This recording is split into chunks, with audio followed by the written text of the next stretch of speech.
Hey gang, let's talk about set lists. Oh my God, set lists. They used to be the bane of my existence. Why? Because a set list really is everything for a performing artist. It's a way for you to communicate who you are. Pacing is a huge part of it, like tempos and keys and storytelling. There should be a narrative in your set list. So you want to tell people who you are. You want to perform the songs that maybe are most personal to you and you feel closer to. But at the same time, you have to give the audience what they want. If you've been performing for a while, you've had music released and you've been around, they're going to want certain songs. Now, hopefully you like to play those songs, but whether you like to play them or not, you have to give the audience what they want. For example, several years ago, I was playing a gig in Kentucky, and it was a nice little venue. And so I opened my set with my song Too Long Gone from my second album. And there was a guy in the first row that when I got to the second chord, he figured out what song it was, and he went, yeah. And I went, oh my God. This is what I'm supposed to do, right? That's the reaction you want. It made me smile. Had to focus, stay on the song and do my job. But it was beautiful. So you have to give the audience what they want. You have to do what you need as a person and a performer, as an artist, and you need to connect those things. You need to tell a story. You need to have a narrative. You want to let the audience know who you are. You want to try to communicate to them what's important to you. You hope that they see themselves in the stories.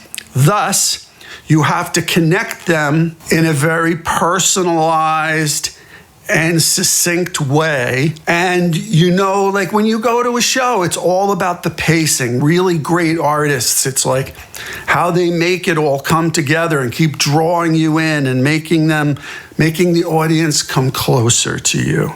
That's what you need. So it took me forever to figure this out. And I've gone through a lot of permutations. And, in the beginning, I was lucky. Most of the time, I just gave the audience what they want. But then as I grew as an artist, I'm like, oh my God, I don't want to play that. And I want to play this. And I want to say this. It's all valid. Still mix in the songs the audience absolutely needs, but tell them a story. So now I've gotten to the point where, I'm going out to do a bunch of shows, doing the singer-songwriter thing again, but I need to tell a new story, and I need to tell a new narrative, and I need to bring the audience into my world at the same time, put some nuggets in there for them.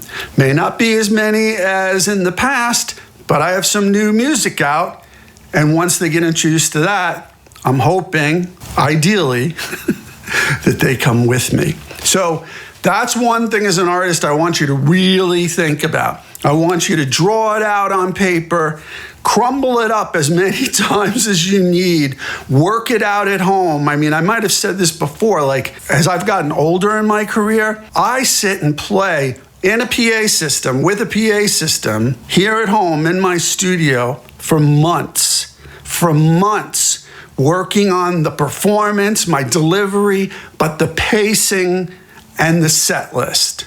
So you don't have to go that far, especially if you don't have a PA, no problem.